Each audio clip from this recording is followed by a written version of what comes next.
Une vive altercation a secoué le Parlement de la CEDEAO le samedi 20 juillet 2024, marqué par des échanges houleux entre députés de la sous-région. L'incident s'est produit après que la députée ivoirienne Adjaratou Traoré a réagi vivement aux critiques du député sénégalais Guy Marius Sagna, qui accusait les chefs d'État ouest-africains de contribuer à l'appauvrissement de la région.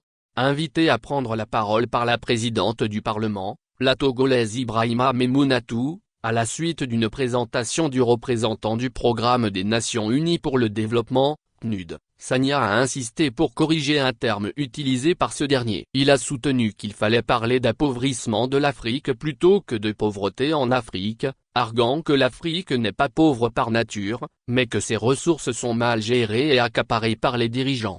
Nous sommes les pays les plus riches de la planète. Tant que l'on dira que l'Afrique de l'Ouest est pauvre, cela signifie qu'ils font partie du problème. Mais pourquoi ne pas dire appauvrissement? Qui a appauvri l'Afrique? Ce sont nos présidents, a déclaré avec véhémence l'homme qui n'a jamais cessé de critiquer des dirigeants tels que Faure Gnassingbé du Togo, Patrice Talon du Bénin et Alassane Ouattara de la Côte d'Ivoire. Il a affirmé que les leaders africains accumulent des richesses en Europe plutôt que de les redistribuer à leur population. Ces propos ont immédiatement suscité la colère de l'Ivoirienne Adjaratou Traoré, vice-présidente du Parlement de la CEDEAO, qui a interrompu son collègue sénégalais en l'avertissant de contrôler son langage. Chers collègues, contrôlez votre langage, sinon je vous retire la parole, a-t-elle intimé. Le Sénégalais, loin de se laisser intimider, a rétorqué: qu'est-ce qui est à contrôler? Est-ce le fait que je dise que ce sont nos chefs d'État qui appauvrissent l'Afrique?